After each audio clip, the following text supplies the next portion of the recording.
এখানে শীতের সবজি কেটে নিয়েছি, গাজর, বিট, ক্যাপসিকাম, পেঁয়াজ, কাঁচা লঙ্কা। কড়াইয়ের মধ্যে সাদা তেল দিয়ে দিলাম, দিয়ে এরপরে সবজিগুলোকে ছেড়ে দিলাম।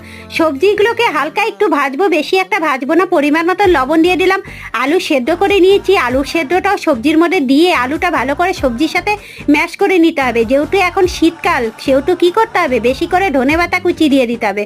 ধনেপাতা কুচি দিয়ে আলুর পুরটা ওদিকে ঠান্ডা হোক। এদিকে রেড ব্রাউন পাউরুটি নিয়ে নিচ্ছি, পাউরুটির মধ্যে টমেটো সস ভালো করে চামচ দিয়ে বুলিয়ে নিব। বুলানো প্রায় হয়ে গিয়েছে। এরপরে আলুর পুরটাও ঠান্ডা হয়ে গেছে, চামচ দিয়ে আলুর পুরটা গোটা পাউরুটির মধ্যে একবারে বসিয়ে নিব।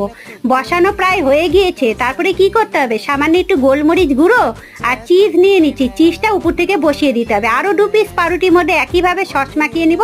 নিয়ে চিজের উপরে পাউরুটিটা দিয়ে একবারে ঢাকা দিয়ে দিব, যাতে পুর না বেরিয়ে যায়।